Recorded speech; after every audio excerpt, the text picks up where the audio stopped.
Welcome back to my channel. கோவிலெல்லாம் பிரசாதமாக வெண்பொங்கல் தருவாங்க. அது ரொம்ப சாஃப்டாகவும் சாப்பிட்றதுக்கு ரொம்ப ஆசையாகவும் இருக்கும். அதே மாதிரி நம்ம வீட்லேயே எப்படி வெண்பொங்கல் ரொம்ப சாஃப்டாக செய்யலான்னு சொல்லிட்டு இந்த வீடியோவில் பார்க்கலாம் வாங்க. குக்கர் ஒன்று எடுத்துகிட்டு அதில் 1 கிளாஸ் அளவுக்கு பச்சரிசி, 1/2 கிளாஸ் பாசிப்பருப்பு போட்டு நல்லா வாஷ் பண்ணி எடுத்துக்கோங்க.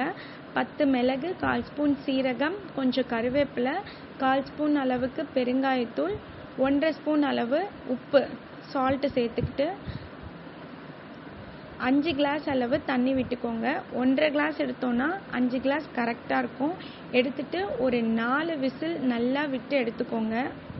1 ஸ்பூன் மிளகு, 1 ஸ்பூன் சீரகம் ஒரு மிக்ஸி ஜாரில் சேர்த்துட்டு நல்லா பல்ஸ் மோடில் அரைச்சி இந்த மாதிரி எடுத்துக்கோங்க.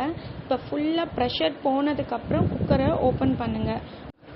ஓப்பன் பண்ணிவிட்டு ஒரு கரண்டி வச்சுட்டு ஃபுல்லாக நல்லா ஸ்மாஷ் பண்ணி விட்டுக்கோங்க. இப்போ ஸ்மாஷ் பண்ணி விட்டுட்டு இதை அப்படியே வச்சுட்டு ஒரு சின்ன தாளிக்கிற பேன் வச்சுட்டு ஒரு 5லேருந்து 6 ஸ்பூன் எண்ணெய் விட்டுக்கோங்க. 7 ஸ்பூன் அளவுக்கு நெய் விட்டுக்கோங்க. நெய்யும் ஆயிலும் நல்லா சூடானதும் நம்ம இப்போ மிக்ஸி ஜாரில் அரைச்சி வச்சுருந்த மிளகு சீரகத்தை இப்போ இதோடு சேர்த்துக்கோங்க.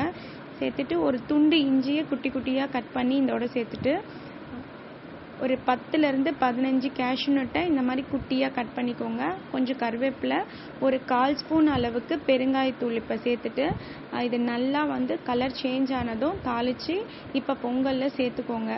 இப்போ திரும்ப ஒரு 1/4 ஸ்பூன் அளவுக்கு பெருங்காயத்தூளை ஃபுல்லாக ஸ்ப்ரெட் பண்ணி விடுற மாதிரி போட்டுட்டு ஒரு தட்டு போட்டு அப்படியே க்ளோஸ் பண்ணிவிடுங்க. ஒரு 5 நிமிஷத்துக்கு ஒன்றுமே பண்ணாதீங்க. அதுக்கப்புறம் 5 நிமிஷம் கழிச்சுட்டு இப்போ ஒரு கரண்டி வச்சுட்டு நல்லா கலந்து விடுங்க. இதே மாதிரி நீங்களும் ஒரு முறை செஞ்சு பாருங்கள். அவ்வளோ சாஃப்டாக இருக்கும். நம்ம கோவிலில் எப்படி பொங்கல் டேஸ்ட் இருக்குமோ அதே டேஸ்ட்டில் இருக்கும். கண்டிப்பாக செஞ்சு பாருங்கள். நான் இப்போ ஒரு பிளேட்டில் சர்வ் பண்ணுறேன் பாருங்கள், எவ்வளோ சாஃப்டாக இருக்குது. வீட்டில் கண்டிப்பாக எல்லாரும் கேட்பாங்க, ஹோட்டல்லேருந்து வாங்கிட்டு வந்தீங்களா இல்லை நீங்கள் செஞ்சீங்களான்னு சொல்லிட்டு.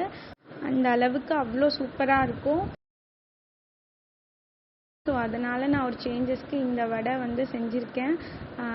என்னோடய சேனலை நீங்கள் இப்போ தான் ஃபஸ்ட் டைம் பார்க்குறீங்கன்னா என்னோடய வீடியோஸ்லாம் போய் பாருங்கள். பார்த்துட்டு பிடிச்சிருந்தால் சப்ஸ்கிரைப் பண்ணிக்கோங்க. நோட்டிஃபிகேஷன் பெல் ஐக்கானை ஆன் பண்ணிக்கோங்க. தேங்க்யூ ஸோ மச் ஃபார் வாட்சிங்.